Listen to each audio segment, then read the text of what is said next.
3, 2, 1. Muy buenas, mamadísimos. Estamos empezando la tercera temporada. Sí, la tercera temporada ya. Y estoy bastante emocionado, bastante nervioso incluso. De hecho, lo he estado comentando con él fuera de cámaras.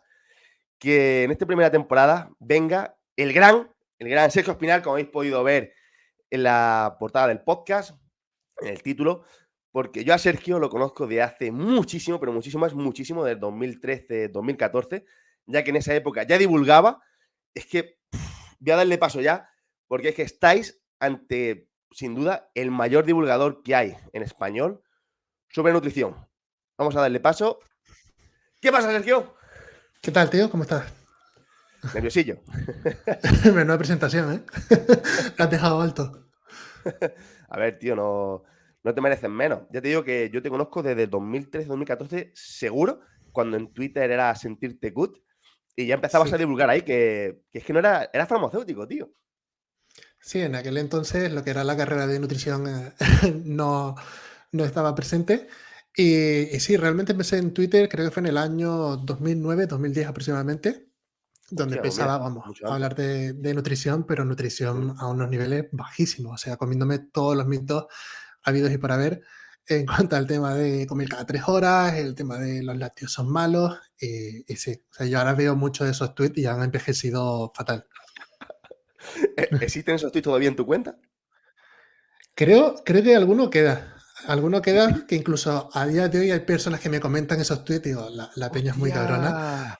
Y digo, sí, nada que ver ese pensamiento. Luego habían tweets del 2012, 2013 que digo, perfectamente, los podría decir a día de hoy, o sea que tan mal no iba, pero sí, ¿Mm? el nivel era bastante bajo.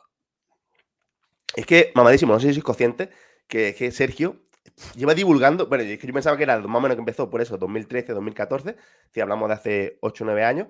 Pero es que ya, cabrón, lleva 12, 13 años. Es que increíble, tío. Es increíble. Sí, Todo el tiempo que en lleva. Y aparte, aquella.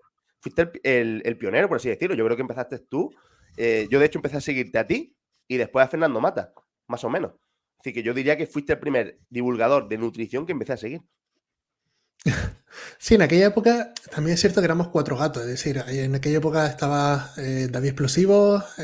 estaba yo, estaba Gonzalo Arias también, y había incluso un Sí, chico que se Garancho. llamaba, sí, Galancho, que Ujú. era Phil Sin Tontería, o sea, en Es aquel verdad, tío. entonces, Sí, sin en tonterías. aquella época lo que era el tema del marketing no es como ahora, y habían 2 o 3 más que sí que lo han ido dejando con el paso de los años.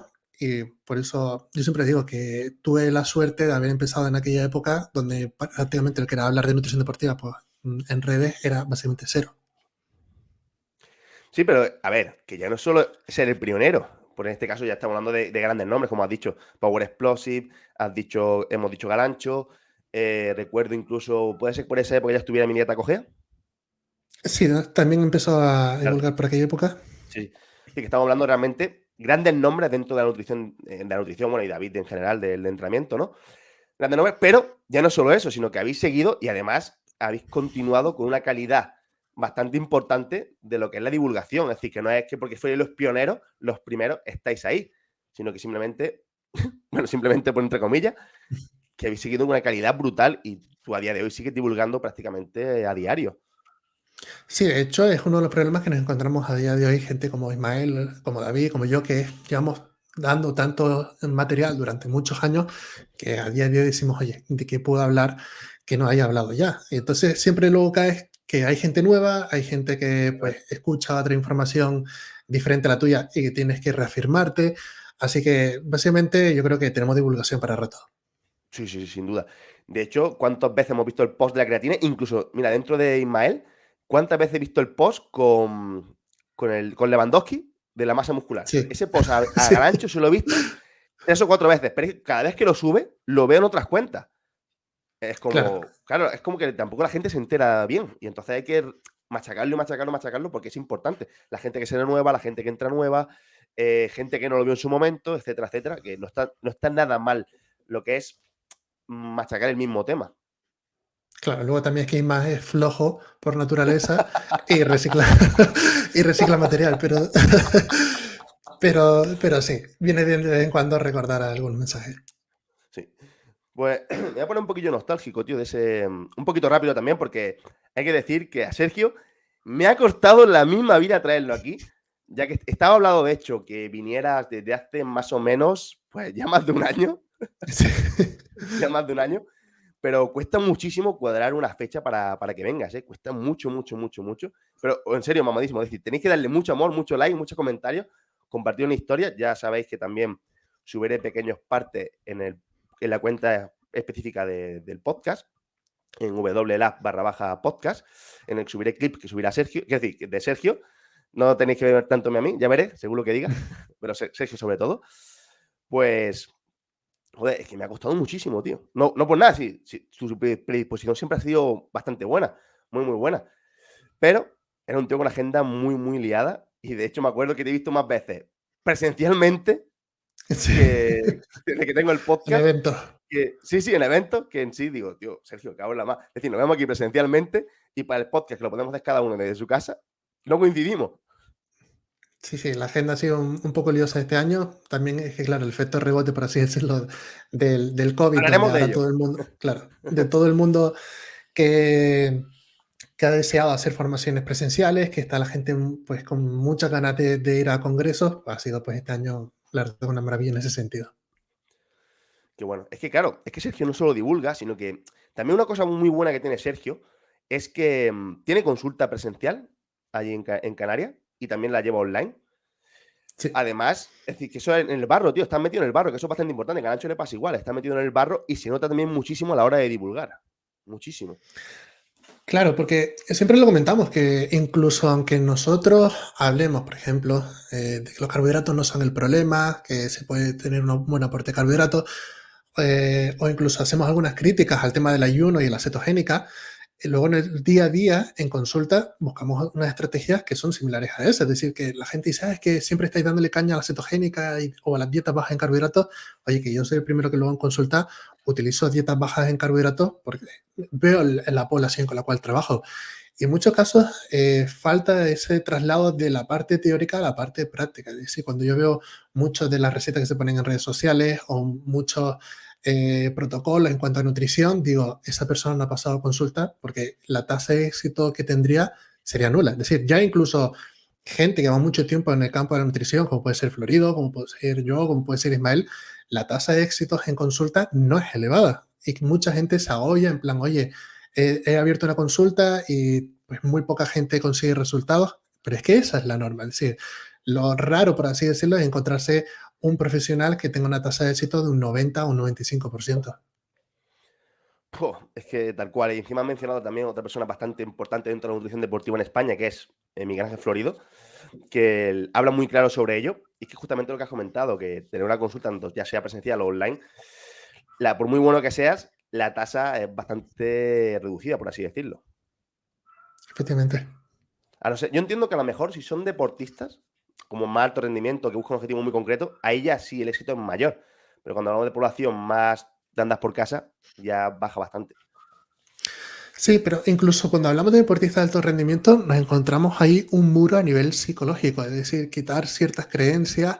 Por ejemplo, todo lo que suele ser deportista de alto rendimiento se centra primero en el tema del peso, le dan mucha importancia al peso, mucha importancia en encontrarse ligero, mucha importancia a verse un físico marcado, que en muchos Mamadísimo. casos, claro, en muchos casos es contraproducente para su objetivo. Y cambiar ese chip cuesta muchísimo en personas de alto rendimiento. Luego también te tienes ese problema que son personas que tienen miedo a los carbohidratos, que buscan, por así decirlo, dietas más restringidas y también tienes que combatir día a día contra eso o incluso contra, oye, Sergio, he escuchado esto del ayuno o he escuchado en no sé, un compañero de equipo que dice que está consumiendo este suplemento y es más el intentar, por así decirlo, limpiar el camino de esos pensamientos que otro tema. Sí, te refieres con los deportistas, ¿no? Sí. Que, Efectivamente. vale, interesante. Ya no meteremos en eso. Sí es verdad que me gustaría respetar, porque sí, mamadísimo. Tengo que decir que Sergio me ha hecho hacer un guión que a mí me gusta poquito, pero voy a intentar seguirlo lo máximo posible, por respeto a él, que me lo ha pedido, y también porque sé que tiene muy poquito tiempo, va a ser esto un poco más ligero por ello.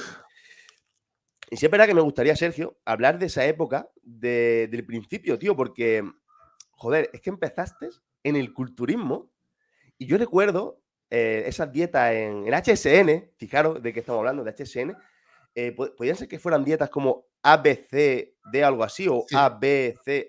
Tiene un nombre así. Esa dieta lo sí era, rompió, ¿eh? Esa sí era fue el tremenda. protocolo.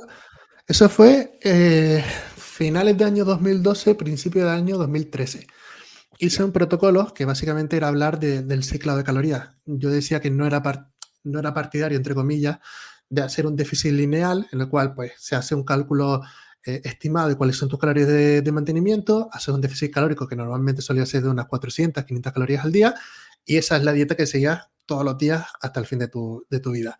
Yo no era partidario de ello porque decía que al final lo importante era el déficit calórico semanal y que podía haber oscilaciones en la ingesta calórica. Hablaba de esos protocolos que era A, B y C, en los cuales el día A era un déficit de 500 calorías aproximadamente, el día B un ligero superávit calórico y el día C un déficit agresivo de incluso 800 o 900 calorías.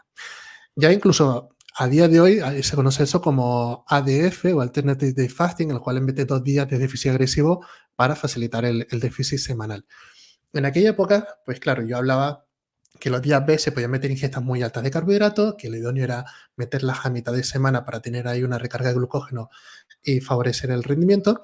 Y ahí fue cuando realmente fue el boom, por así decirlo, de mi marca, porque fue personas que empezaron a hacer ese tipo de estrategias nutricionales, que veían que iban mejorando las marcas, incluso en déficit calórico, y que seguían viéndose una mejoría en cuanto al porcentaje de grasa corporal. Es que yo creo que esa dieta puede ser es que claro, es que yo la recuerdo con mucho cariño, por así decirlo, por lo del cariño, porque, no la, porque yo creo que sí, no llegué a hacerla, sí la leí, pero no llegué a hacerla en mí. Sí lo que era el concepto me parecía interesante y me sigue pareciendo interesante porque hay por ejemplo, un protocolo que yo creo que no ha envejecido mal, No, no, podía mejorarse, pero no ha envejecido mal.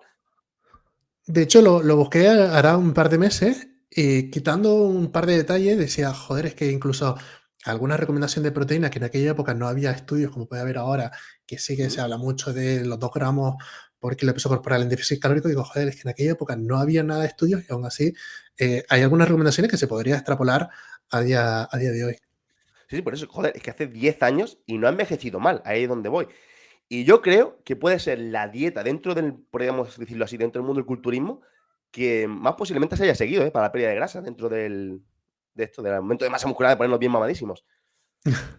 Sí, no, no sé si fue de las dietas más seguidas, pero sí que recuerdo que hubo ruido, porque como bien comentas, yo empecé en el tema del culturismo, a mí siempre me había encantado el tema de la mejora de la composición corporal, de llegar a un porcentaje de grasa muy bajo con un buen tono muscular, y empecé a trabajar pues, en el tema del culturismo. Tenemos que tener en cuenta que ahí estaremos hablando del año 2011, 2013 aproximadamente. No es como a día de hoy que ya hay un conocimiento brutal, que tenemos la categoría de culturismo natural con un nivel, pues seguramente de los más altos de Europa o incluso a nivel mundial. En aquella época realmente nos encontrábamos pues 4 pelagatos, hablando claro. Es decir, en aquella época recuerdo que sí, que estaba día, por ejemplo, Raúl Carrasco, que divulgaba en aquella época, estaba el canal de Cuerpos Perfectos, que también estaba Sí, José María sí, Forte. sí, pero ahí estamos hablando de un poco de bastante bro science. Claro, que aquella época eso era lo que se seguía. Y, por ejemplo, hablar de ingesta de comida refinada previo a una competición de culturismo, aquello era una locura. O hablar de hacer una carga de carbohidratos durante una semana en vez de 24 48 horas, aquello era, vamos, como poner el cielo a la tierra. Y sí que es cierto que en aquella época yo recuerdo pues recibir comentarios de este no tiene ni puñetera idea, oye, ¿cómo es posible que vaya a cargar con líquidos o que vaya a cargar con helados? En aquella época se cargaba con tortitas de arroz o con arroz, literal. Es decir, era como una comida más, por así decirlo, simplemente se Mm. subían las cantidades y listo.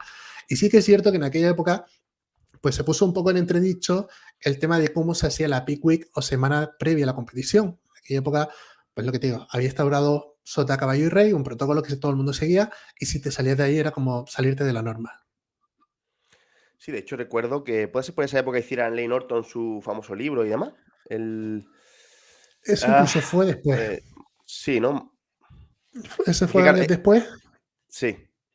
En aquella Es que época claro, sí es que que se vosotros, empezaba a Sergio, hablar. tú- es que Dime. tuvisteis que abrir campo a. Es que me imagino.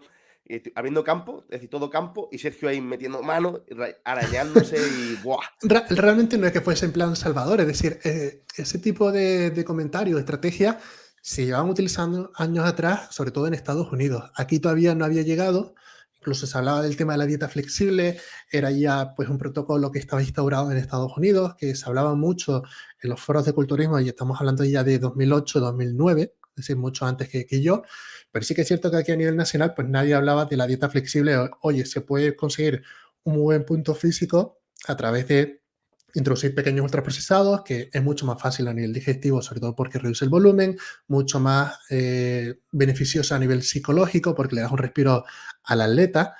Y en aquella época también llevaba algunos competidores, estaba un chico que se llamaba Sergio Ramírez, Me que era un acuerdo chico de él, tío.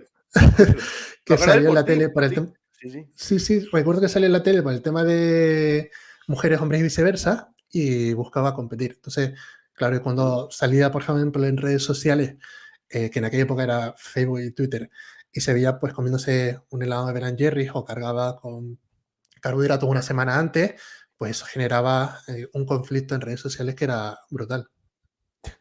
Es que al final ser pionero es lo que tiene, Sergio. Que si viene haciendo de una manera, ahora llega lo nuevo, pues claro, hasta que se instaura, por así decirlo, te cruje en vivo. Luego, tío, recuerdo que ya te quemaste. Yo incluso recuerdo alguna entrevista pues al final yo te escucho desde siempre y más o menos intento seguirte todo lo que va subiendo y todo eso. Y sé que entrevistas encima. Por lo tanto, tenéis que darle mucho amor, de verdad. Dale like ahora mismo porque es que, joder, traer a Sergio es complicado y además da poca entrevista. No era un tío tampoco que se presta dentro de lo que cabe para todos los, podríamos decir, famosos que eres dentro del mundo de la nutrición. Das poca entrevista.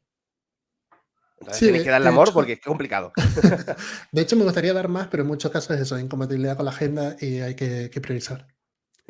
Pues en una de esas entrevistas de aquellos años, recuerdo que dijiste que saliste quemado, bastante quemado de ese mundillo, y pasaste al CrossFit. De hecho, recuerdo que llevaste a Rita un tiempo. Sí, tuve la suerte de eso, de hacer esa transición porque a mí me gustaba el tema de pues, buena composición corporal. Y en el caso del CrossFit, claro, no es como ahora. En aquella época estaba introduciéndose en España, se sabía muy poco del CrossFit a nivel nacional, y a mí me llamaba la atención porque era, oye, ser bueno en fuerza y ser bueno en lo que es la parte metabólica o cardiovascular. Digo, joder, pues es como un reto bastante interesante. Y empecé a trabajar con atletas de CrossFit, empecé a trabajar con Rita. Sí que tengo que decir que trabajar con Rita fue realmente fácil. Es decir, cuando yo pillé a Rita creo que era tercera de España, es decir, que no es que la pillara en el puesto número 60 y de la noche a la mañana pasara al puesto número 1. Es decir, ya tenía unas cualidades impresionantes, tenía unas actitudes que eran de las mejores de España, y fue relativamente fácil trabajar con ella porque al final era modificar tres tonterías, y después de estar muchos años trabajando con ella, al final ella se va por su cuenta. Luego también trabajé pues, con atletas que fueron a los CrossFit Games. Trabajé pues con Gaby, trabajé con Paco Bravo, tuve la suerte de trabajar con atletas de alto rendimiento y de probar cosas. Incluso ahí, pues, obviamente con la mentalidad de culturismo, trasladarlo a CrossFit, cometí errores como cualquier otro tipo de personas en cuanto a estrategias nutricionales y se van optimizando de cara al rendimiento. Mm. Has comentado pionero dentro del CrossFit, de hecho. Rita, verá que en ese momento, lo tú dices, ya estaba bastante top y llegó el número uno, pero incluso Paco Bravo fue el primero en llegar al game, que también ha estado en este podcast y la primera temporada estuvo. Con Paco me llevo bastante bien. Y eso fue el primero en llegar y Gaby el primero en llegar a los teams. Así que está hablando Sí, que el cabrón de Sergio bien rodeado siempre ha estado, ¿eh? he tenido suerte también, tengo que decirlo. Decir, son personas que han contactado conmigo, que, oye, pues no puedes decirle que no a esa oportunidad en aquella época.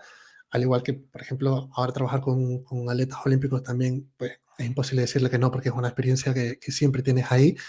Pero sí, en ese sentido, igual que en el culturismo, éramos 4 o 5 nutricionistas que nos dedicábamos a CrossFit. Hoy, a día de hoy, ha cambiado totalmente el escenario.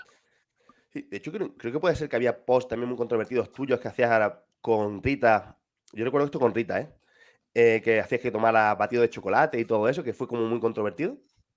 Claro, en aquella época volvemos a lo mismo. El tema de meter ultraprocesados no se valoraba Mm. porque iba con el prisma de pues, nutrición enfocada a lo que es la población general, que en ese sentido, obviamente, cuanto menos ultraprocesado mejor. Pero cuando empiezas a trabajar con atletas que tienen dobles sesiones de entrenamiento al día, o incluso en algunos casos Rita tenía 3 sesiones de entrenamiento al día, que ves que sus ingestas calóricas se van por encima de las 3.000 o 3.500 calorías que requieren de 500 gramos de carbohidratos, claro, pensar en una nutrición romántica de voy a cargar con patata y voy a cargar con, con tortitas, pues obviamente no tiene sentido. Tienes que buscar también un equilibrio, porque meterle ahora 1 kilo de comida y decirle que se ponga a hacer pinos, pues no tiene sentido. Y ahí en aquella época yo le decía, oye, necesitas recuperar muy rápido, tienes que buscar bebidas que sean líquidas, carbos líquidos, que sean frías, que también facilita el tema de la ingesta. Y yo hablaba pues del tema de batido de chocolate. Claro, cuando Rita llegaba a una competición, sacaba un batido de chocolate, cuando todo el mundo iba con su tupper de comida, pues aquello era en plan poner el grito al cielo diciendo esta chica no tiene ni idea, tu nutricionista se ha perdido totalmente. Ya hoy es totalmente normal, o sea, ahora vas a una competición y te encuentras a todo el mundo consumiendo carbos líquidos, algunos en forma de suplemento, otros en forma de batidos, pero hablábamos que en aquella época, en el 2015, 2016, que sería, era otro escenario.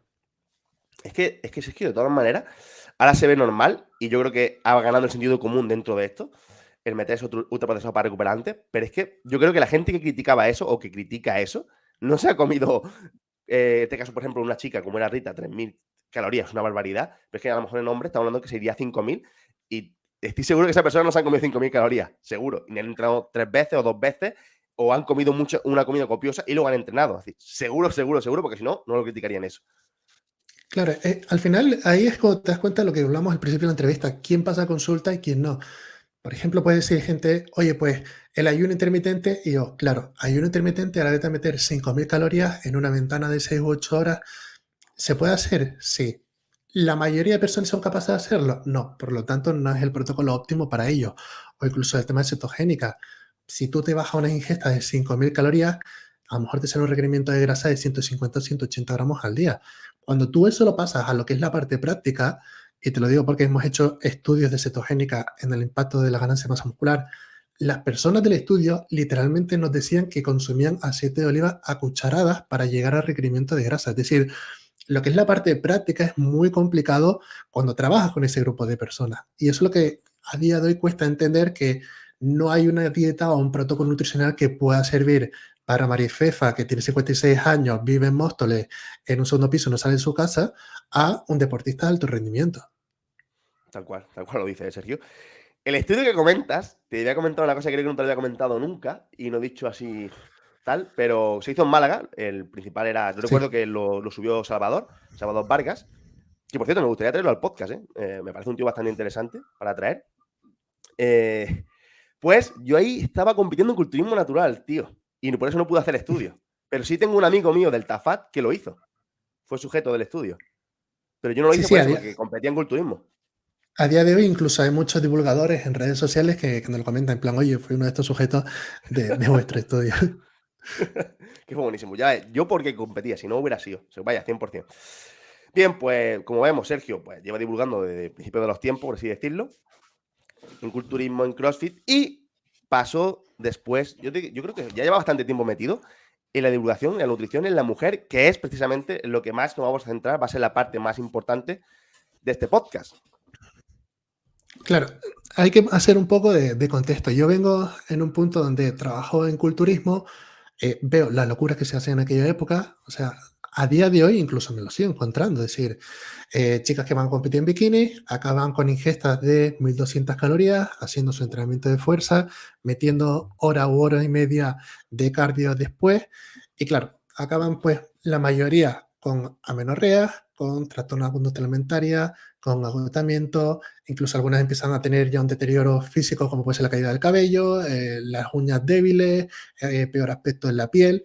Y cuando yo veo eso, digo, esto no hay necesidad de pasar por ahí. Y es cuando empiezo a trabajar el tema de nutrición a la mujer, empiezo a trabajar con chicas que se dedicaban sobre todo al tema del culturismo para lo que se conoce como la dieta inversa ahora, o reverse diet, que es ir subiendo las calorías de forma progresiva, es decir, salir de esa fase de déficit agresivo a una mayor ingesta calórica sin que eso se traduzca en una peor composición corporal, y ahí es cuando empiezo a trabajar. Ya luego sí que es cierto que cuando entro en CrossFit me encuentro también pues que hay cambios drásticos en cuanto al rendimiento de una semana a otra del ciclo menstrual, que algunas chicas empiezan a comentarme que tienen síndrome de ovario poliquístico. En aquella época pues yo no tenía ni pajolera idea de lo que era el SOP, y te das cuenta de, oye, pues todos estos factores sí que pueden influir en el tema de estética o rendimiento y no hay nadie que se haya puesto a estudiarlo. Y fue cuando empecé a trabajar en ese escenario.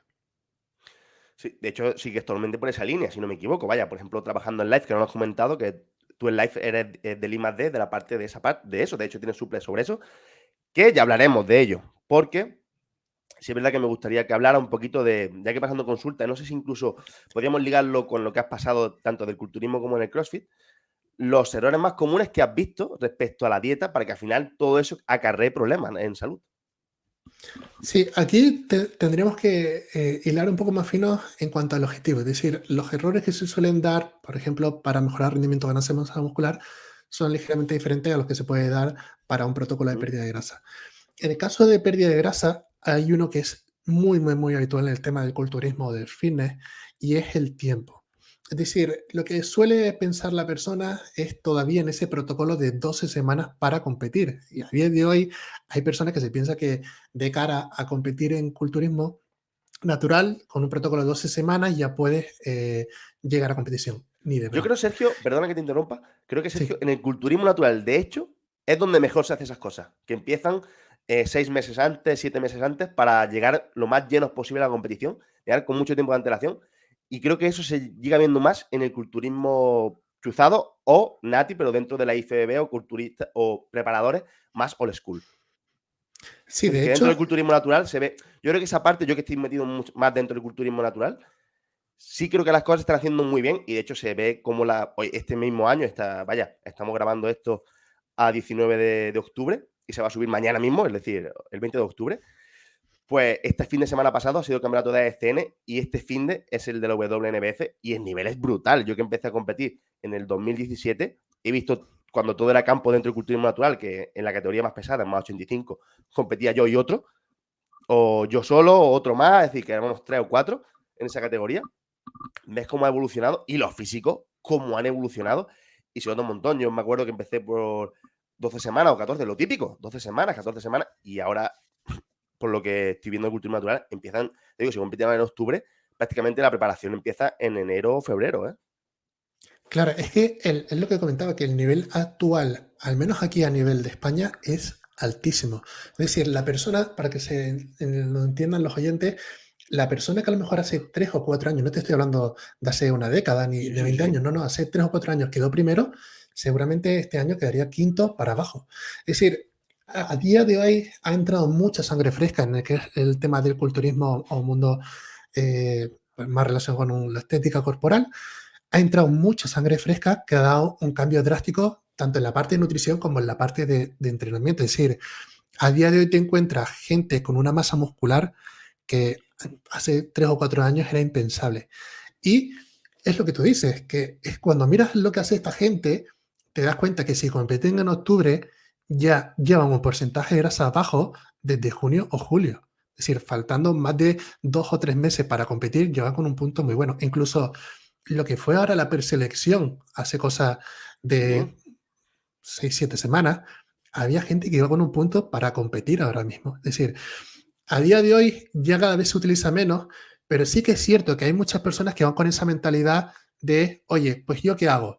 Yo necesito perder, pongamos, 7 kilos de grasa para estar en tarima. Perfecto. Hago un cálculo y voy a poner una pérdida de medio kilo a la semana. Y voy a necesitar tantas semanas. Y eso es un error gravísimo.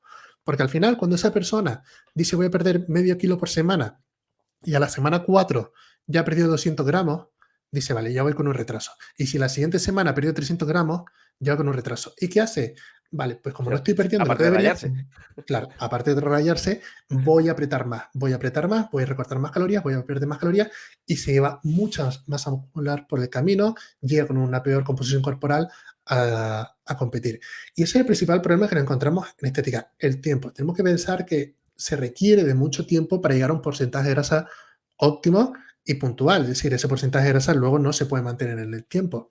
Ya luego, cuando hablamos de población a nivel general o simplemente gente que se busca ver mejor a nivel estético, sí que es cierto que yo, al menos lo que me encuentro en consulta es que falla mucho más lo que es la parte de entrenamiento que lo que es la parte de nutrición. Es decir, cuando miras a esas personas, primero, no suelen tener un volumen de entrenamiento adecuado ni una intensidad de entrenamiento adecuado. Es decir, si tú hablas, pues, oye, trabajar cercano al fallo, suelen trabajar con cargas muy lejanas al fallo, suelen tener entrenamientos que a lo mejor lo pone un pro de gimnasio con un volumen de entrenamiento totalmente ridículo, que dice esta persona no se va a recuperar para poder hacer la siguiente sesión.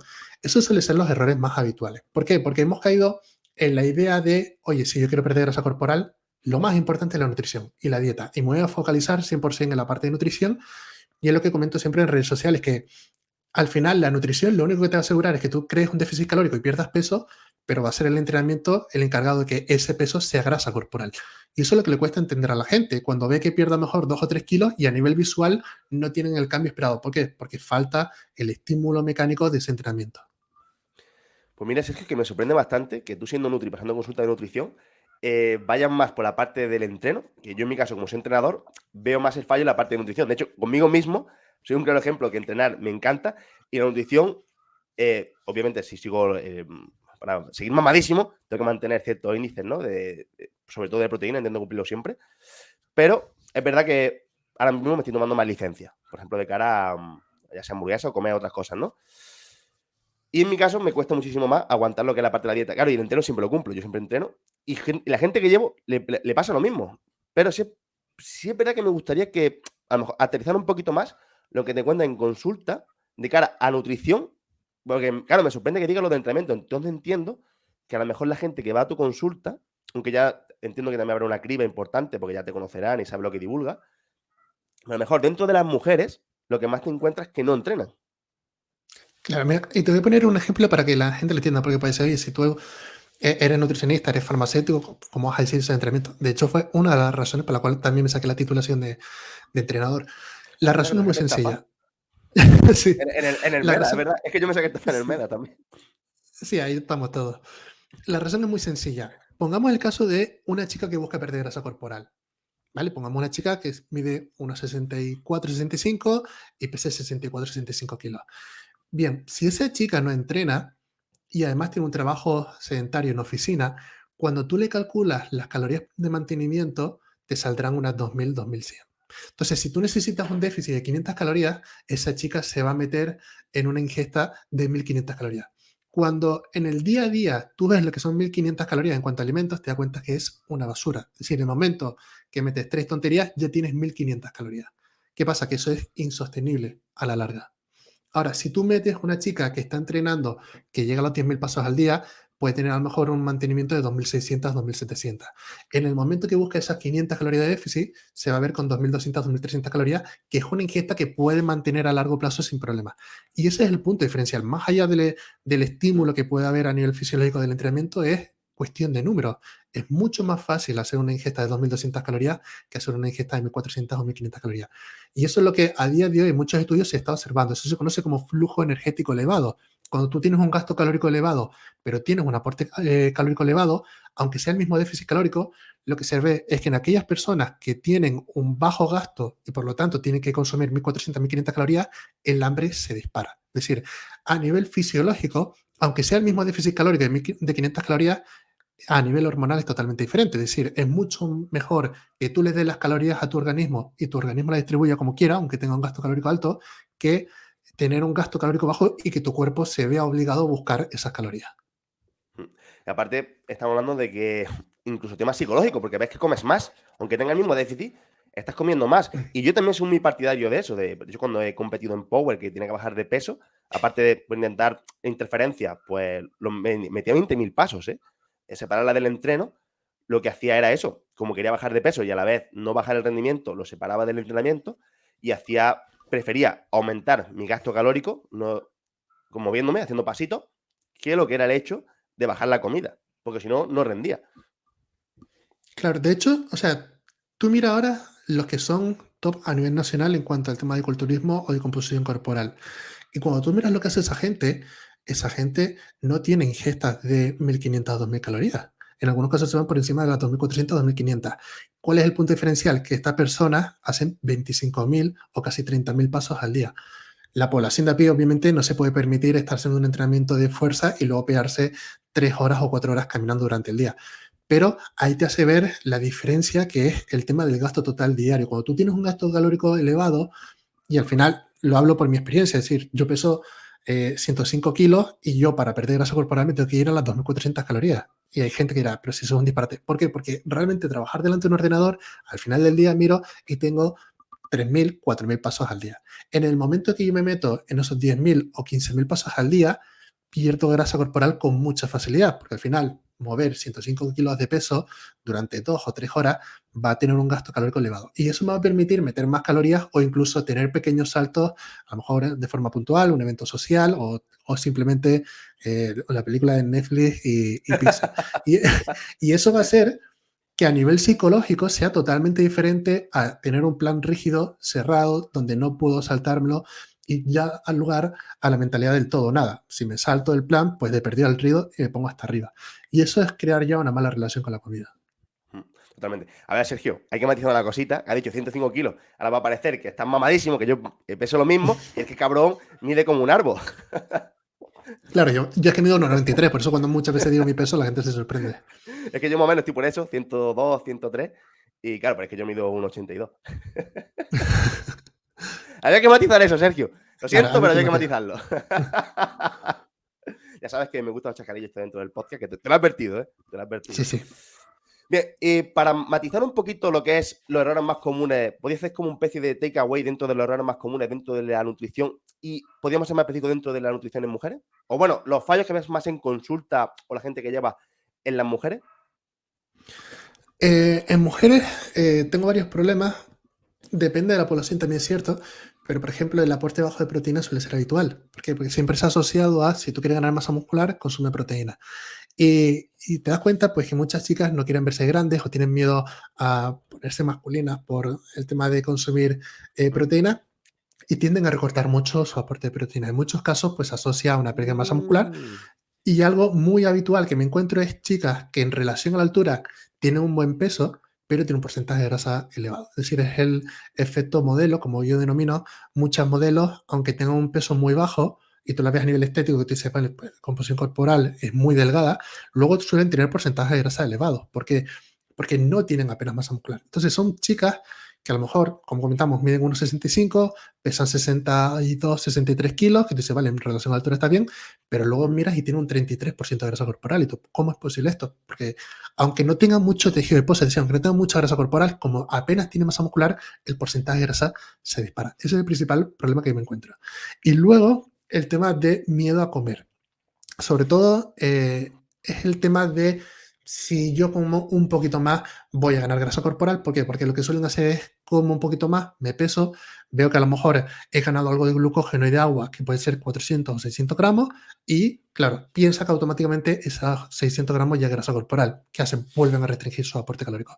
Y te das cuenta a día de hoy que la mayoría de chicas no cubren ni su requerimiento calórico, ni su requerimiento de carbohidratos, difícilmente el de grasas y proteínas, y ese es el principal problema a día de hoy. ¿Y cómo soluciona dentro de consulta? Suele costar mucho, sobre todo a nivel psicológico. Es decir, yo siempre digo que la mayoría de amenorreas o de pérdidas del ciclo menstrual, para revertirlo es sota, caballo y rey. Es decir, una de las cosas más orgulloso que me siento es tener una tasa de éxito del 100%, porque al final es muy fácil el tema de revertir una amenorrea. La parte más complicada a Perdona, nivel Sergio, te psicológico. refieres el 100% dentro de los. Cuando te vienen personas con problemas de salud, ¿no? Que de hecho es uno de Sí, los puntos que tenemos dentro de. Si que nos metemos ya ahí, es uno de los puntos que tenemos en el guión. Ya que está el guión aquí, habrá que matizarlo y decirlo, que es parte del guión, ¿eh? sí. El tema de las amenorreas, para que yo no lo sepa, es la pérdida del ciclo menstrual. Es decir, cuando la chica, debido a tener un gasto calórico muy elevado o una insuficiencia de aporte de calorías, pierde su ciclo menstrual. Y claro, la gente puede decir, oye, pues no pasa nada. Sí que hay un problema porque se acelera el riesgo de osteoporosis, se acelera el riesgo de enfermedades cardiovasculares, se puede desarrollar ciertos trastornos a nivel mental, como puede ser ansiedad, depresión, insomnio, etcétera, etcétera, etcétera, e incluso mayor riesgo de lesión dentro de, el ejercicio. Todo eso se revierte subiendo el aporte de calorías, pero cuesta mucho a nivel psicológico, porque hay chicas que dicen, no, no, yo quiero verme con este peso, que suele ser también muy habitual en gente de resistencia, de no, no, yo siempre estoy en 54 kilos y quiero verme con ese peso. Y luego también, como te digo, el miedo a engordar, por eso, porque en cuanto suben un poco el aporte de carbohidratos, que van con dietas muy restringidas, ganan algo de glucógeno, agua y ya automáticamente intentan recortar calorías. Una vez pasa esa barrera a nivel psicológico, digo que la mayoría ven mejoría, se notarán con mejor rendimiento en fuerza, mejoran la composición corporal porque además se gana masa muscular. Es decir, ahí el cambio es drástico. Sí, digamos que hay un momento que entiendo que es como súper estresante, por así decirlo, para ella. Es decir, el choque psicológico de verse a lo mejor un poquito más en ese peso que no quieren, un poquito más rellenita, es complicado, pero si confían, en este caso en ti o en el nutricionista que sea, confían en él, al final, por así decirlo, van a verse esa recompensa de una buena masa muscular y van a encontrarse, pues, ese booty prendido, podríamos decirlo así. Efectivamente. E incluso en el caso de los chicos lo podemos observar. O sea, cuando miras la gente que compite en culturismo, de forma natural, obviamente, ves que sus niveles de testosterona son bajísimos, cuando hay un porcentaje de grasa muy bajo. Y la mayoría de ellos, cuando luego terminan de competir y tienen ese efecto de rebote post-competición, te das cuenta que sus niveles de testosterona vuelven a niveles normales. Y hay mucha gente que dice, oye, he estado compitiendo, tengo mis niveles de testosterona muy bajos, ¿cómo puedo restaurarlo? Muy sencillo. En el momento que subas el aporte de calorías de forma crónica, vas a ver que se restauran esos niveles de testosterona. Qué bien. Bien, Sergio, y luego dentro de los problemas de salud hormonal, ¿puedes explicarnos cuáles son los más comunes? Bueno, entiendo asociados obviamente a la dieta, ¿no? Es decir, los errores más comunes o la gente que más te viene en consulta con esos problemas de salud y cómo los reviertes. Bien, la mayoría, como te digo, de chicas que me llegan es por temas de amenorrea. ¿Mm? También sí que es cierto que trabajo con población con sobrepeso o obesidad, que al final pues te llegan con resistencia a la insulina, empiezan a salir marcadores de transaminasas elevadas en el hígado, que empiezan a ver que incluso en casos ya muy graves empieza a haber insuficiencia renal. Todos esos problemas hay que diferenciarlos. En el caso de las mujeres, viene por, lo comentaba anteriormente, restricción calórica, mucho ejercicio. En el momento que reduces un poco el volumen de entrenamiento y haces entrenamiento de calidad y subes la parte de calorías, se restauran. Y en otro caso, en el caso de la gente de a pie o de población general, viene por ese exceso de grasa corporal. Cuando se tiene una gran cantidad de grasa corporal, se produce una cosa que se llama inflamación de bajo grado, que es el principal causante de los problemas de salud a día de hoy. Pues se tiene mayor riesgo de diabetes, de infarto, de Alzheimer, de Parkinson, porque al final también se produce un deterioro a nivel neuronal. Suele haber problemas a nivel renal. Siempre se ha culpado, por ejemplo, a la proteína de los problemas renales, pero cuando miras los datos te das cuenta que el 70% de las insuficiencias renales son en personas que tienen diabetes o resistencia a la insulina. Y eso es lo que tenemos que tener en cuenta a día de hoy. Es decir, diferenciar entre población general de población deportista.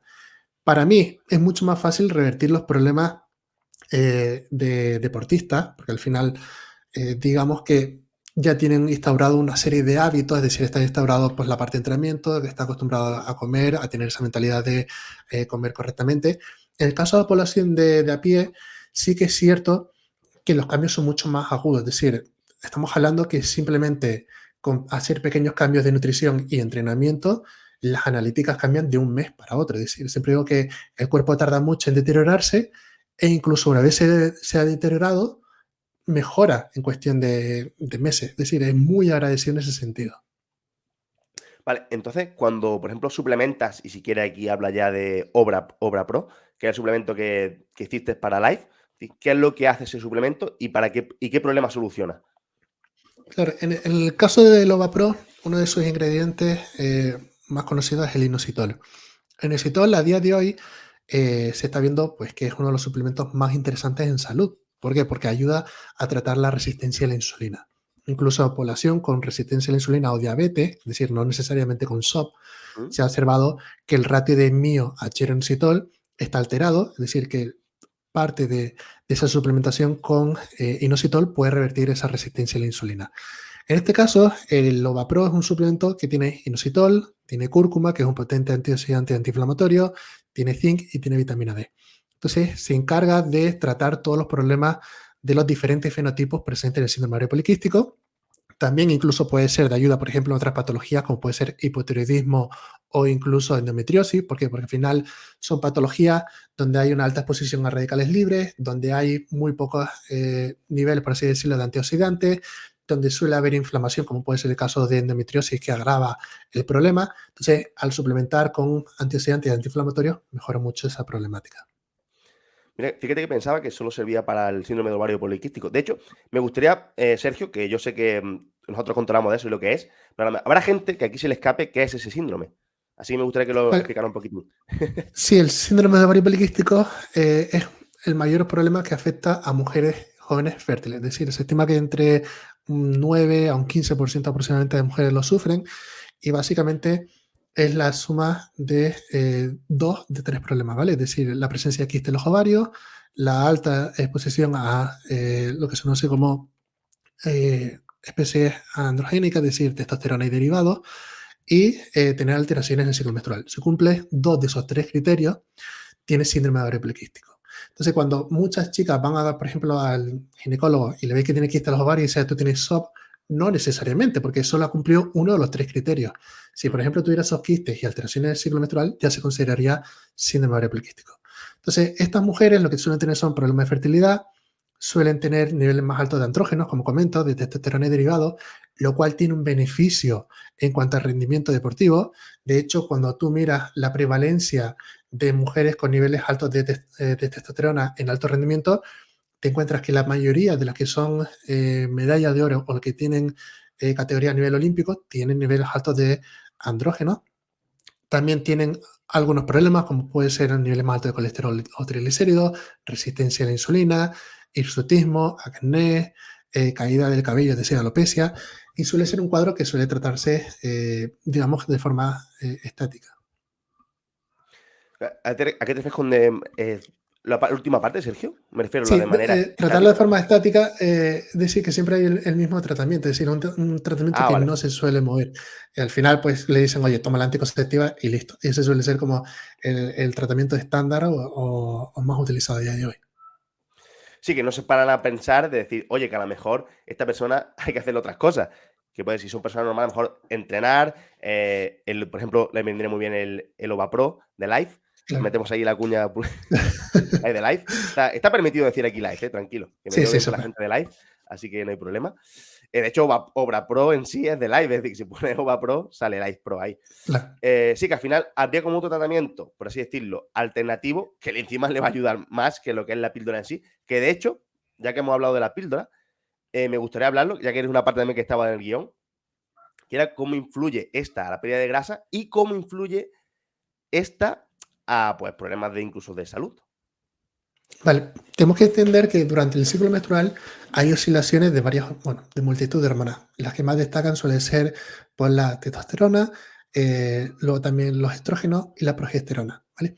Entonces, esas fluctuaciones a nivel hormonal hacen que hayan cambios pues, a nivel fisiológico, es decir, que se utilice más o menos grasa corporal, que se utilice más o menos glucosa, que se almacene más o menos glucógeno, que aumente la temperatura corporal e incluso que haya cambios a nivel psicológico en cuanto al tema de motivación, en cuanto al tema de cómo afrontas un reto, por ejemplo, es decir, cómo levantas, cómo te enfrentas a un levantamiento, todo eso influye en función del ciclo menstrual.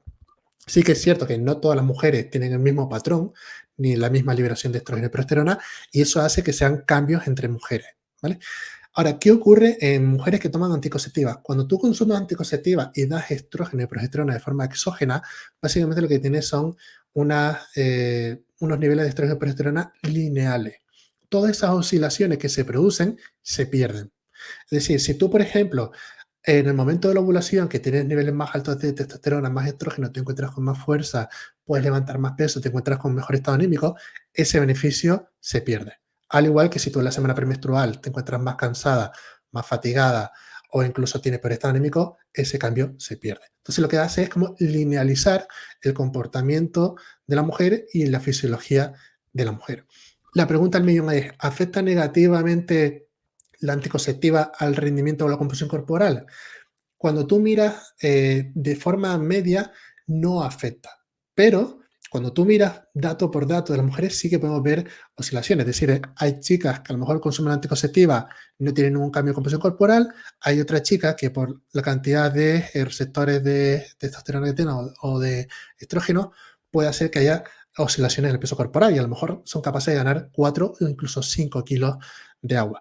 Eso es lo que tenemos que entender, que al final hay que individualizar mucho lo que es el tema de anticonceptiva. No puede decir, oye, pues sí, de forma general, cuando miramos todos los datos, nos sale que no hay diferencia. Pero sí que luego tenemos que ver caso por caso. Claro, porque incluso como comentas, para personas deportistas que toman la píldora, si le vuelve lineal, perderían ese rendimiento, por ejemplo, que le vendría muy bien de cara a una competición. Claro, aquí nos podemos encontrar chicas que, por ejemplo, en fase del ciclo menstrual tienen un rendimiento de la hostia y luego tiene un bajón en la semana pues, presangrado o sangrado y otras chicas que la tienen lineal. Si tú, por ejemplo, eres una chica que tú sabes que va a competir y te toca esa fecha con la semana premenstrual o de sangrado y sabes que no vas a estar en tu mejor punto, por así decirlo, que hace mucha toma anticonceptiva y evito ese bache en mi rendimiento. Pero también puedes encontrarte la otra parte, que es que si te coincide la fase de ciclo menstrual, que estás en tu mejor momento con la fecha de campeonato y consumo anticonceptiva, vas a ver que tu rendimiento va a bajar. Sí, entiendo que esto no será como un caramelo, es decir, que no es como, voy, lo compro, me lo tomo. Ahora me viene bien, me lo tomo. Ahora Efectivamente. me viene mal, me lo. No. Es como, vale. Tendrá Claro, que porque tener un incluso dentro de criterio, las porque, claro. dentro de las anticonceptivas no todos son iguales. Sí que es cierto que la parte de estrógeno es igual, que es el etil y el estradiol, pero luego la progesterona es la que cambia. Y esos pequeños cambios en la progesterona producen cambios drásticos en la mujer. Sí, que al final tú eres entiendo que eres partidario de individualizarlo aparte, pero claro, ¿de qué eres Efectivamente. partidario? Claro, si yo, por ejemplo, tengo un caso que se conoce como desorden disfórico premenstrual, que es un síndrome premenstrual muy fuerte, donde incluso en muchos casos llega a intento de suicidio, pues ahí Hostia. obviamente darle anticonceptiva es clave. O por ejemplo, si yo veo una mujer que va en amenorrea durante más de 5 o 6 años, pues darle pequeñas dosis de estradiol o de estrógeno puede ser importante para evitar seguir perdiendo densidad mineral ósea. Ahora, si es simplemente eso, porque te encuentras que el sangrado te incomoda o porque crees que el método anticonceptivo es más cómodo, pues obviamente ahí se pueden buscar otras alternativas. Sí, que al final es lo que hemos dicho, está individualizarlo y que no sería como, vale, es que claro, lo que tú has dicho ahí, yo creo que es bastante común, ¿no? Como que me duele la regla, voy al ginecólogo, y me manda la anticonceptiva, ¿no? Sino que a lo mejor ahí deberías preocuparte por ese tratamiento más tradicional, por así decirlo, dentro de que el suple Claro. huevo, ¿no? Por ejemplo. Sí, sí, que me parece mucho más interesante. Al final, sí, hombre, a ver, como método anticonceptivo mola, pero, Sí, es como, pero es igual que, por ejemplo, el deportista que se encuentra cansado y recurre directamente al suplemento en lugar de primero ver qué está haciendo en su dieta, ¿no? Pues esto es igual, al final sabes que tienes esa opción, pero hay otras opciones que son mucho más interesantes primero. perfecto, perfecto, Sergio. Bien, vamos a hablar ahora de un mito bastante que me gusta, que yo creo que de hecho se habla bastante. Ya no sé si ahora, pero en su momento, teníamos un montón de ganas de preguntarte esto, porque diste mucha, mucha caña sobre ello, y es sobre la tumba metabólica, Sergio. Sí, la tumba metabólica o daño metabólico es la creencia de cuando tú empiezas a perder grasa corporal, llega un punto en el que tu gasto calórico se reduce muchísimo, es una adaptación normal del organismo, es decir, tu cuerpo detecta que estás perdiendo grasa corporal e intenta ahorrar la grasa que te queda. Entonces, pues incrementa el apetito y reduce la cantidad de calorías que gastas. La creencia de esta tumba metabólica es que llega un punto en el cual incluso aunque tú subieras tu aporte de calorías, tu gasto calórico no va a bajar, no va a subir, perdón. ¿Qué significa? Que si tú, por ejemplo, tienes un gasto en reposo de 1000 calorías, por decir un número cerrado, ¿Mm? pues en el momento que tú subes calorías, se va a seguir en esas 1000 calorías. A día de hoy sabemos que eso no es exacto. De hecho, el trabajo de fin de grado de la carrera de nutrición, cuando yo lo hice, fue de la tumba metabólica. Él se fue a revisar toda la bibliografía que había publicado en cuanto a adaptaciones metabólicas y no había ninguna que, incluso aunque se subiera el aporte de calorías a la dieta, se mantuviera ese gasto bajo. Había solo dos, que era un estudio caso de una chica de voleibol de una universidad de Estados Unidos y ya ¿Mm? está. O sea, no había nada más. En el cual decían que la chica había ganado peso, pero que su gasto calórico no había subido. Más allá de eso, te das cuenta que no. Que la mayoría de estudios en los cuales se le sube el aporte de calorías, el cuerpo detecta que estás emitiendo más calorías y pone en marcha esa maquinaria para quemar más calorías. Es que al final, tío Sergio, ese es uno de los, yo creo, de los mitos más importantes así que ha habido dentro de la nutrición y sobre todo en mujeres, ¿eh? Sí, claro, incluso a día de hoy hay gente que dice, oye, pues yo tengo el metabolismo dañado o a nada que coma algo engordo y realmente te das cuenta que no. Incluso hay algunos estudios muy curiosos. Hay un estudio en un hospital de Nueva York que decían un grupo de obesos o personas con sobrepeso que eran incapaces de perder grasa corporal, que tienen que tener algún daño metabólico y demás. Lo que hicieron estas personas es, vale, te vamos a ingresar aquí en el hospital y nosotros te vamos a dar la comida. Y te das cuenta que ahí sobreestimaban en gran parte el déficit que pensaban que tenían. Es decir, que ellos consumían pues 1.200 calorías cuando en muchos casos consumían más de 2.000 o 2.400. Y cuando los propios médicos le daban la comida y le daban en raciones, eran capaces de perder grasa corporal. Entonces, ahí ya te está diciendo que en muchos casos no es que la persona te esté engañando, sino que la persona no es consciente de cuántas calorías está consumiendo en su día a día. Cuando tú le dices, oye, pues ese puñado de frutos secos llevan 550 calorías, pues se lleva las manos a la cabeza. Entonces, ese es el principal problema a día de hoy. Sí, eso en consulta se podría decir. Bueno, si estuviera aquí Miguel, diría. Sería muy, muy claro y lo diría de una manera bastante poco asertiva.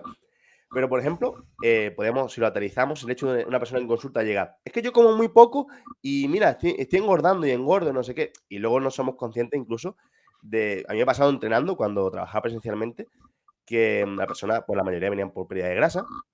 Y recuerdo un caso particular de una chica que estaba, pues gordita, gordita. No, no gorda, gorda, obesa, sino bastante, bastante gorda, ¿vale? Pero no obesa. Y decía que estaba haciendo pruebas médicas, pruebas de pues, lo que estamos diciendo, que si tienes metabolismo Sí. dañado, resistencia a la insulina, etcétera, etcétera, etcétera. Mm. Pues decía que no comía. Es que yo no como, yo es que no sé qué. Y muchas veces yo creo que esa persona no era consciente que incluso podía tener atracones o incluso no ser consciente de lo que come en el día a día, las calorías que tiene, que está en superávit, que tampoco, esto es muy reduccionista, pero al final, si comes más, es que va a engordar. Reduciéndolo Claro, y mucho, ¿eh? siempre digo, sí, yo siempre digo que el balance calórico importa, es decir, que al final, para perder grasa corporal, tienes que consumir menos de lo que gastas. Pero que ese tiene que ser el resultado, no el objetivo. Es decir, tú tienes que hacer una serie de cambios que te lleven a ese camino. Es decir, si tú metes más alimentos de calidad, empiezas a entrenar con mejor intensidad, llegas a un número de pasos determinados, eso te va a facilitar que llegues al déficit calórico. Pero no decir, quiero crear un déficit calórico, voy a comer igual de mal, pero menos. No, nunca hemos dicho así los divulgadores. Incluso a día de hoy te das cuenta que gente que ahora apoya mucho el tema de la comida real o de real fooding, claro, hay gente que te llega a consulta y te dice, oh, pues yo desayuno una tortilla de 2 huevos y me tomo mi yogur con crema de cacahuete y plátano y le pongo un poquito de mole. Oye, un desayuno de lujo, o sea, espectacular. Vale, pero te das cuenta que ahí llevan casi 800 o 1.000 calorías que te has metido entre pecho y espalda. Y eso obviamente influye. Y pensar que solo por comer bien ya es suficiente para perder grasa corporal, desde No. luego que no. Claro, aquí ya podemos entrar en matices de, coño, es que si come muy mal, empieza a comer bien, aunque sea en superávit calórico, va a mejorar, que sí, que eso está muy bien, pero si va buscando una pérdida de grasa, al final las calorías cuentan y que es muy Claro, fácil en comida real pasarse. Es decir, es verdad que al llegar a 3.500, 4.000 calorías es complicado claro. a nivel de por saciedad, a nivel de por cantidad, pero que llegar a una norma calórica o superar un poquito es bastante fácil. Es decir, llegar a 2.000, 2.200, 1.800 mujeres, etcétera, es muy, muy fácil. Y encima, si contamos además que a lo mejor tú puedes estar comiendo muy bien durante la semana, porque por fin tú comías regular, por así decirlo, tienes una dieta mediterránea normal, pero bueno, a lo mejor con el café te metías tu palmerita de chocolate, de la Kiki, lo que sea, un trocito, etcétera. Pero claro, llegaba el fin de y te vuelves loco. Entonces, también te las has cargado. Es Claro. decir, yo no como y engordo. Claro, a lo mejor durante la semana es verdad que estás comiendo poco, estás a lo mejor incluso un ligero déficit, pero es que el fin de semana te vuelves loco. No, no, y aquí el problema es el efecto halo. Es decir, cuando tú, por ejemplo, estás en tu casa y te pones una tostada de pan blanco Bimbo refinado sin corteza con Nutella o nocilla, tú sabes que eso está mal. ¿Vale? Entonces tú ya durante la semana intentas controlarte, pues si este fin de semana voy a querer comer fuera y estoy comiendo esto, vale, intentas controlarte. Ahora, cuando tú tienes un pan de masa madre y te dice que tienes una crema de cacao con dátiles y demás que es súper saludable, el efecto a lo que es, puedo comer más de esto porque es un alimento saludable. Y tú empiezas a consumir ese alimento, te vas a dar más libertad para consumirlo y cuando llegue el fin de semana tú dices, de lunes a viernes he estado comiendo bien, pues ahora puedo darme ese capricho. Y no has tenido en cuenta que el aporte de calorías de esos de lunes a viernes ha sido elevado, aunque haya sido alimento de calidad y que no haya sido ultraprocesado. Totalmente. De hecho, tu línea de divulgación ha ido mucho por esa parte. Me acuerdo cuando decía eso, los productos light, en los estudios se ve que al final, que sí, que tendrán menos calorías, pero que se ve como engordan igual. Porque Claro, lo incluso que tú has ahí, dicho, se permite, pues si el yogur de normal tiene 40 calorías, el light tiene 30, me lo estoy inventando, ¿vale? pues dices, como es light, pues tiene esa parte de grasa quitado, pues ya puedo comer 2. Y vaya, un yogur que realmente no tiene apenas calorías, pero esta palabra otra cualquier otra cosa. Claro, incluso hay estudios en los cuales les dan un puñado de manén y un puñado de manén que le dice que es light, sin grasa, que son los mismos manén. Y la gente se da mucha más libertad a consumir los manén. O sea, ya te das cuenta que no es por el propio sabor, sino que incluso la percepción de la persona importa. Totalmente. Al final, incluso aunque sea. Me acuerdo de algunos vídeos, dicen, no, es que esto es súper saludable, hecho a mano, no tiene gluten, no tiene no sé qué, no tiene lactosa, es saludable. Es como, a ver, que porque no tenga esas Claro, cositas, no quiere decir que sea saludable y mucho menos que no exacto. aporte calorías. Bien, Sergio, para ir terminando, que ya a lo tonto llevamos 1 hora de podcast y me has dicho que fuera entre 40 minutos como muchísimo. Te pido perdón públicamente por aquí. Me gustaría, ya para ir terminando, que hicieras un takeaway para la pérdida de grasa, es decir, como los puntos más importantes que tú crees que hay que atacar sí o sí, y que te digo, que me lo aterrice bastante, que mi madre le ponga este podcast y le pueda servir. Vale. A ver, lo primero y más fundamental, el tema de buscar adherencia. ¿Qué significa esto? Que yo puedo pensar que X protocolo a nivel nutricional o de entrenamiento es el óptimo, pero si luego tú en el día a día lo pones en práctica y te das cuenta que no te gusta, a la semana lo vas a mandar a tomar por culo, hablando claro. Es decir, yo, por ejemplo, puedo decir, pues para el tema de composición corporal, lo idóneo que es, pues hacer tu entrenamiento de fuerza y hipertrofia, por llamarlo de alguna forma, y luego meter tu número de pasos. Pero si la persona empieza a ir a un gimnasio y no le gusta, lo va a abandonar. Y a lo mejor dice, pues mira, Sergio, me gusta mucho más CrossFit. Oye, pues mucho mejor CrossFit en ese sentido porque sé que es algo que tú puedes mantener a la larga. Ese sería un punto, ¿vale? Punto número 2, el tema de los Incluso Sergio, pasos. perdona, incluso Bodypump, tío. ¿Tu madre no le gusta nada, pero el Bodypump le crea adherencia? Claro, al final yo voy a preferir 1 millón de veces que tú hagas body pump a que te quedes en casa. ¿Vale? Aunque yo luego piense En eso que estoy de body acuerdo. pump no es lo óptimo en cuanto a tema de composición corporal, pero tienes que tener en cuenta el disfrute de la persona, igual que la parte de nutrición. Si me dice que el alimento no te gusta, no te voy a decir, no, tienes que meterlo sí o sí porque este es el alimento que te va a aportar grasa saludable. No, no tiene nada que ver. ¿Vale? Luego, el segundo punto, estaremos hablando del tema de los pasos. Y esto yo creo que es lo que marca la diferencia. Es decir, cuando la persona registra el número de pasos y se da cuenta que hace 2.000 o 3.000 pasos al día, es insostenible a la larga perder grasa corporal así porque vas a tener que apretar mucho la dieta. ¿Cuánto sería lo óptimo? Depende del objetivo que tengas. Si tu objetivo es verte bien simplemente a nivel estético, 10.000, 12.000 pasos al día sería suficiente. En el caso que no llegues a los pasos, pues introducir pequeñas sesiones de cardio durante la semana. Yo, en lo personal, soy más partidario de meter a lo mejor 15 o 20 minutos de cardio después de cada sesión de entrenamiento que 1 o 2 días meterte 1 hora o hora y media. Porque al final, a nivel psicológico, la barrera de voy a tener que ponerme ahora 1 hora es mucho más fuerte que decir, bueno, pues estoy ahora 10-15 minutos, me pongo un podcast y listo. Ese Sí, que al sería el punto final, número 2. en el propio entreno, Sergio, dice, vale, ahora hago entreno de fuerza y ya como el típico que, por ejemplo, con el postre es como y postre, que ya está Claro. automatizado, que sea como entreno y cardio. Ese matiz. Y también me gustaría matizar el hecho de que, de hecho, tú también lo matizas mucho, que no nos volvamos locos con lo que ponga el reloj a nivel de calorías o el de la cinta, porque andan 20 minutos y te pone que has quemado 800 calorías y crees que has quemado 800 calorías y al final has quemado 100. Y te permite una Claro, sí. diferencia de comerte una pizza y la has cagado, vaya, 100%. De hecho, si yo me pusiera a hacer un entrenamiento de CrossFit, seguramente me saldría el reloj que quemado más de 2.000 calorías. ¿Por qué? Porque yo trabajo fuerza y hipertrofia, nunca he hecho cardio. En el momento que el reloj se ponga en marcha en entrenamiento de CrossFit, voy a llegar a las 175, 180 pulsaciones y el reloj va a decir 180 pulsaciones mantenidas durante 40 minutos con 105 kilos. Has quemado 2.300 calorías. Y realmente habré quemado como mucho 400 o 500 calorías. Y Eso es. eso hay que tenerlo en cuenta a la hora de interpretarlo, porque hay muchos estudios que nos dicen que cuando la persona sabe el reporte calórico, se da mucho más libertad a consumir calorías después. Eso es. Por eso, mamadísimo, no volváis locos con lo que ponga el Fitbit ni lo que diga la cinta de correr. Y luego se continúa con el. Sí, Que te he y ya por interrumpido. último, estaríamos hablando del tema del descanso y el estrés, ¿vale? Que cada vez se le está dando más importancia, pero sigue siendo como un escalón por debajo de la nutrición y el entrenamiento. Y luego a día de hoy te das cuenta que no, que al final la cabeza lo es todo y si tú tienes estrés o te encuentras en un estado anímico no adecuado, va a ser mucho más difícil seguir el plan, vas a ir con menos motivación a entrenar y eso también puede pasar facturas de forma indirecta a la composición corporal. El tema del descanso, se ha observado que dormir menos de 6 horas a nivel hormonal es un desastre, incluso hay mayor resistencia a la insulina al día siguiente, por lo tanto, aunque tú consumieras la misma cantidad de carbohidratos, vas a retener menos glucógeno a nivel muscular por el mal descanso. Y eso es algo que tenemos que tener en cuenta a día de hoy.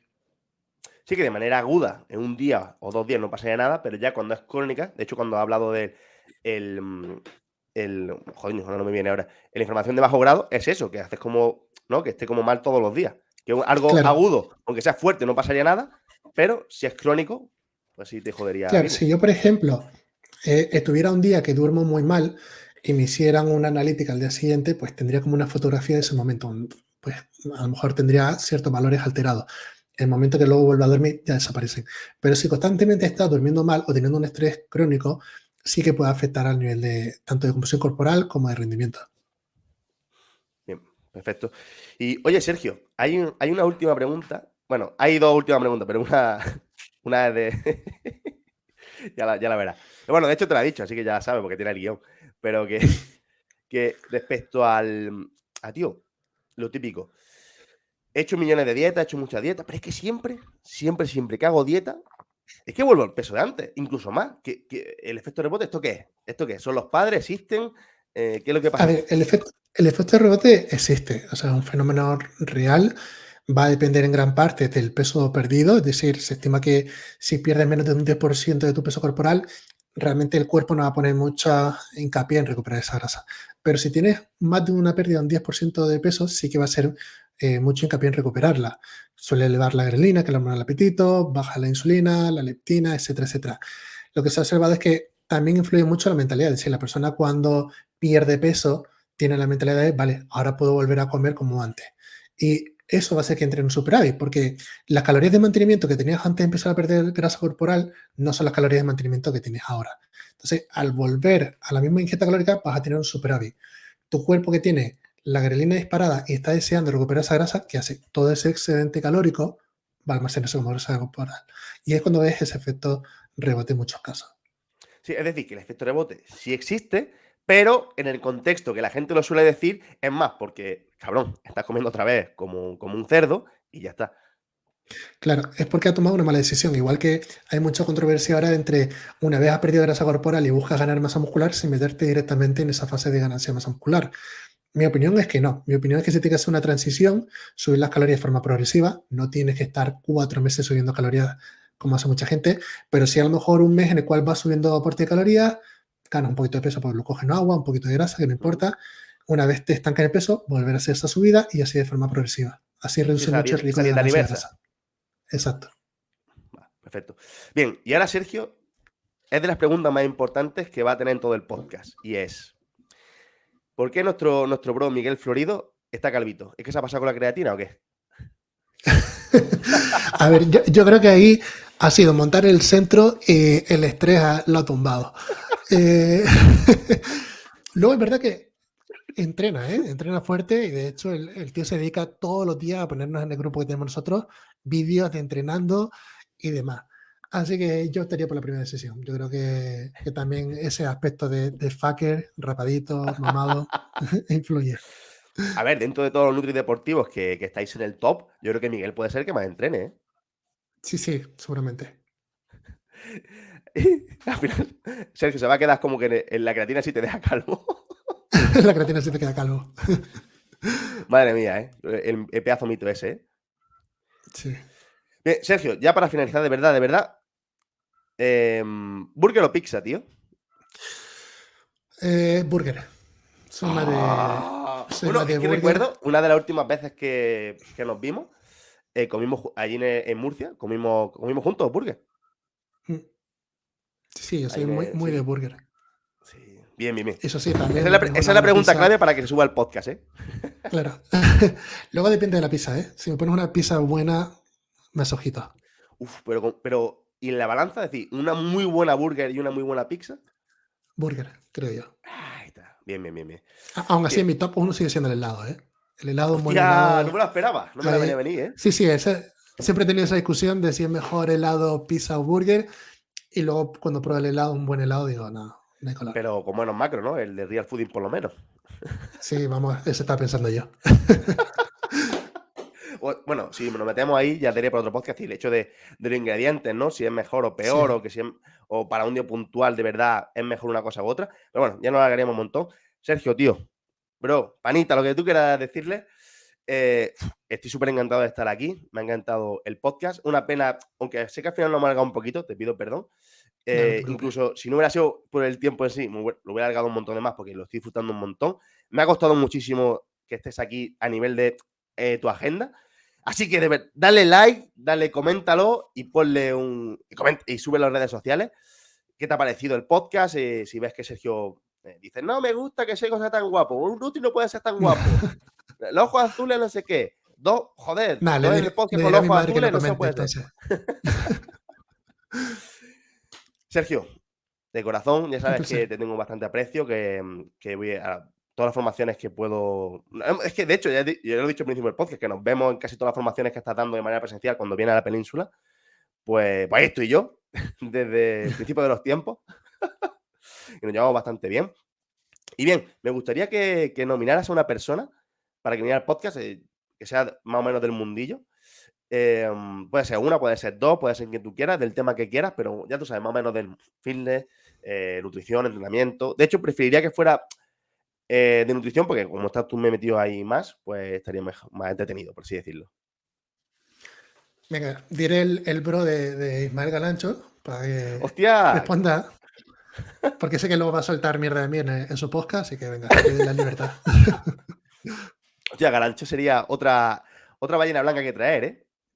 Sí, Mira que los dos vivimos en Málaga, tío. De vez en cuando me lo cruzo. Me lo cruzo por allí.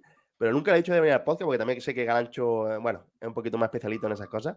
Es más complicado. Incluso que, Eddie, creo que Galancho es más complicado que tú, tío, Sergio. sí, sí, no. Y eso que no hace nada en su día a día después. Qué cabrón. Qué cabrón. Hostia, le llaman a este clips, ¿eh? Venga, Vale. Pues Sergio, y despide tú el un podcast. placer. Espérate, tú puedes despedir, puedes hacer lo que quieras, puedes hacer promoción de live, lo que tú quieras. En mi caso, mamadísimo, estoy encantado de haber empezado la tercera temporada. Este primer capítulo con Sergio Espinar lo va a reventar. Así que bueno, sin más, nos vemos en futuros capítulos. ¡Bum! Un abrazo.